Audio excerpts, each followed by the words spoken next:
Hello everyone, my name is Paul Laporte and I am one of the creators of Caged In, the MMA combat card game. I wanted to do this short video for you today to take you through an unboxing of a copy of Caged In. It's actually the only copy of Caged In that exists in the world right now. It's a prototype. It's actually a prototype of a prototype. This is just the initial proof of concept prototype that we had made up just to see if everything kind of looked the way we wanted it to and would fit together into a reasonably sized box. So the copy that you actually would get in a retail version or through crowdfunding may look a little bit different, but a lot of this stuff is going to stay very similar, so I thought it was a good idea to just kind of show you what you would be getting in a copy of Caged In. So the first thing that you'll notice is the size of the box and the shape of the box itself. So instead of it being a square box, it is a hexagonal shaped box. We did this because we wanted the packaging to reflect the product that's inside it. You know, when you think of the name Caged In and you think of mixed martial arts, there's a certain image that enters into your mind, and it's usually some sort of geometrical shape that goes beyond just four sides. So we wanted to represent that with the box itself. Also, we think it just looks really good. It has a lot of good shelf appeal.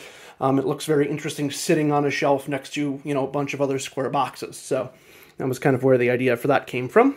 So if we go ahead and take this and open up the top, first thing you'll notice is the game board. So this is where all the action is going to take place with our fighters. This is where they're moving around on this board to try and get position, and you'll notice there are a couple spaces that are uniquely marked, which you can get into if you watch the rules review, but effectively we wanted to do that to encourage side-to-side movement in the cage as opposed to just going straight back and forth. So we added those spaces in a little bit later on, actually, in development of the game, to encourage people to go and explore around this space of the board. So that's what we have as far as game board goes. And then next we move on to the rule booklet. Again, nothing super exciting here, but it's actually a really well illustrated and designed book. We work with Madison King, who did a great job on the manual as far as the composition, the layout, and the digital design. These back couple pages are blank. That will be different when you get your copy. So that's there. Additionally, we have a couple other boards here that are the player boards. So these boards are here to outline effectively where your fighter has been hurt. So you'll notice they're both the same, so we'll just take a look at these here. So starting off with the head space, you have how much damage you're taking to the head, then damage to the left and right body, the left and right leg, and then finally we do have a fatigue meter here as well that will denote different issues you may have as your fighter gets more and more tired. We also do have some quick rules references on the corners of the boards. That's one of the things we might change in production, is kind of lighten these up, make them a little bit more legible. But effectively the information is going to stay the same. And then the same thing as for the red player's board. It's exactly the same, just in a nice shade of red. And you will notice that for these slots, they're actually, this is a dual layer board, so it actually has a 3D element to it, which we'll get into when we discuss the damage cubes. But the player board, the fighter board, actually has the same thing as well, so they actually sit into the board as opposed to just resting on top of it. Again, another 3D element that we really liked. We thought it added a little bit of more dynamics to the game and what have you. So instead of burying the lead, we'll go ahead and move on to probably one of the cooler features about this, which is the entirely custom 3D miniatures that do come with the game. So we're planning on having copies, or we're planning on having figures for male and female fighter types in both red and blue. And these are, again, 100% custom designed from Sarah Masperi, who is a very good 3D modeler. I can't tell you how happy I was when I saw these. And these are going to be, right now, these are 3D printed figures. Yours are going to be, obviously, in molded plastic, which will be a little bit more durable, a little bit more, the colors will stay on them a little bit longer. And ideally, we're hoping that you could custom paint them if you should so choose. So that was the male model, and we'll show you the female blue model as well. Try and get the camera to focus in on her here. So we've got the female blue fighter, and then we've got, of course, the male blue fighter. Same thing as the red. And we have the red female fighter here as well. So 4 figures in every copy of Caged In that will be used to, and as you can see here, move around the board. So the red fighter would start in the red corner, the blue fighter would start in the blue corner.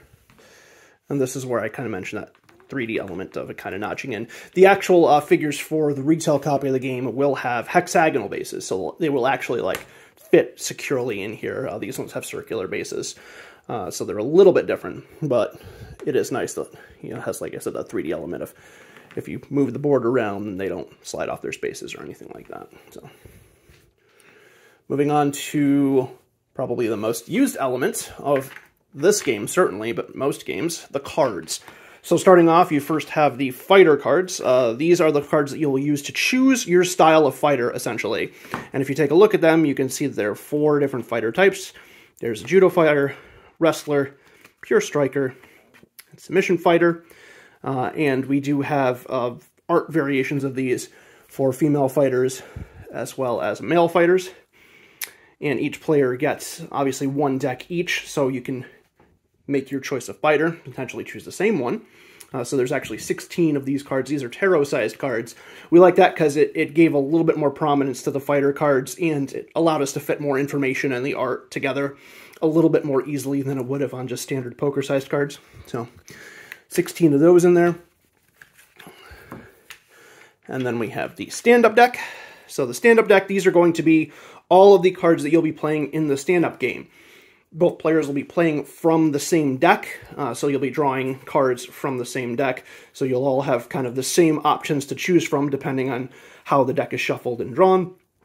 And there are takedown cards, striking cards. Each card itself has some characteristics, namely we obviously have the title up at the top, and then this is the location of the body that the strike will affect. This is the movement symbol, so if you discard this card for movement, this is how many spaces you can move your fighter around the cage. And then we have some special symbols. Combos will allow you to play cards consecutively. Counters will allow you to deal damage when using this card for defense. And then haymakers will allow you to deal extra damage and push your opponent back. Again, for more details on that, you can go ahead and refer to the tutorial for the game and actually how to play that. But we have, I believe it's 53 of these cards in this deck. And then, obviously, they have their own unique card backs from the other ones, so they don't get mixed up. And those go into their own spot in the insert. Again, the insert will probably look a little bit different when you get yours, but you get the idea. And then we have the ground game cards. The ground game cards are used in the ground fighting portion of the game, and you'll notice similar concept to the stand-ups in that they have they all have a location for the body and a title. And then in the upper right-hand corner, this is either a tap symbol or an escape symbol. This will determine if somebody is attempting a submission and you're overturning cards in your deck, whether or not you will tap or escape to the submission. You overturn 4 taps, then you lose the game. If you manage to hit an escape symbol, so the broken lock, then you get out of the submission, and then you can kind of choose where the fight goes from there. And as you can see, they have their own unique backs as well, a little bit darker backed to distinguish them from the stand-up. So in the event that you accidentally shuffle them together, you can break those apart pretty easily. And then the last thing that we have here is the damage cubes. So again, these are 3D printed right now for the prototype, but they will be probably like a black acrylic when they come, depending on how things go with the campaign, and maybe if we hit some stretch goals, maybe they'll be multicolored or they'll be a different material. But their purpose is going to basically stay the same, and that is to help to gauge damage on the fighter board. So as you can see, again, we have our fighter board here. We go ahead and take these damage cubes, and then if we take any sort of damage, so say we took a point of damage to the head, we would go ahead and just put that cube right there.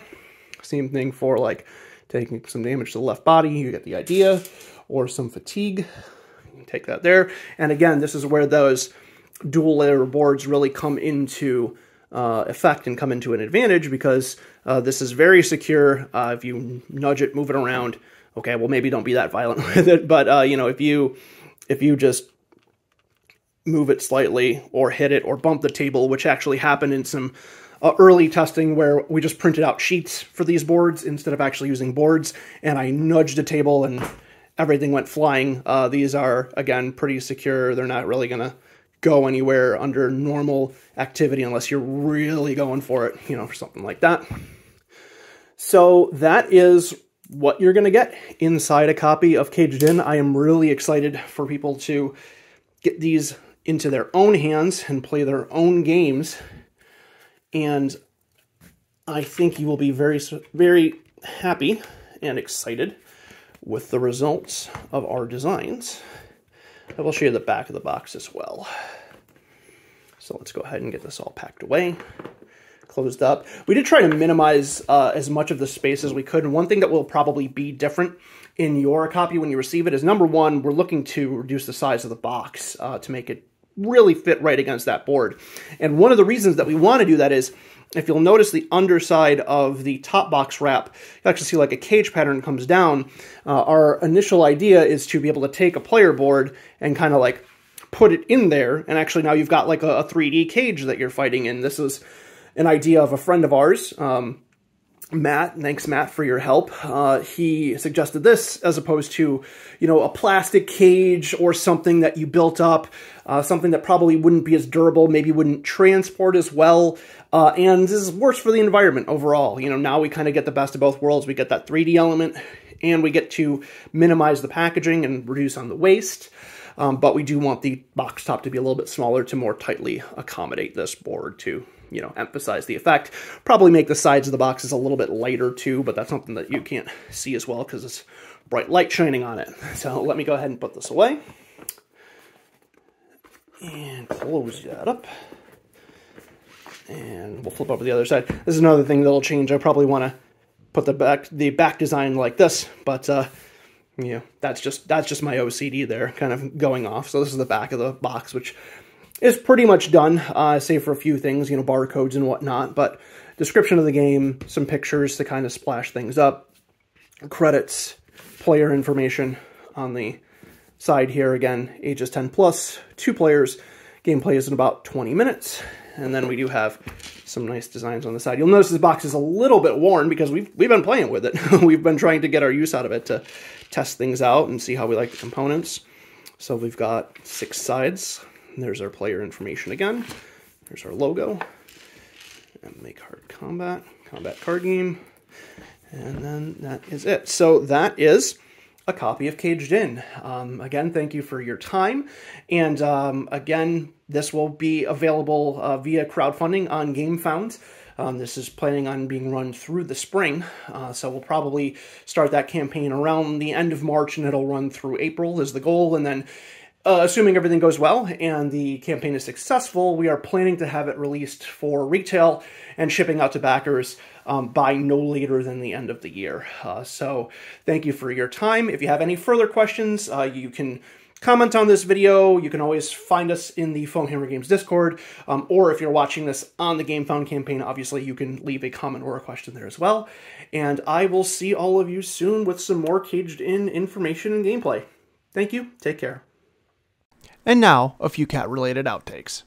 This is the proof of concept prototype that we had initially created to just make sure that all the pieces and everything looked kind of the way we wanted them to. And oh, here comes my cat. Hi, Robbie. Okay, time to go, buddy. There you go. Goodbye, Robbie. Okay. So this is the proof of... Boop. In this unboxing is the shape of the box itself. It is a hexagon-shaped box. Hi, Robbie. Okay, he's nudging against... Okay. Thank you. Okay. Bye-bye. Boop. With the name being Caged In, obviously that evokes a certain sort of line of thinking. All right. Robbie.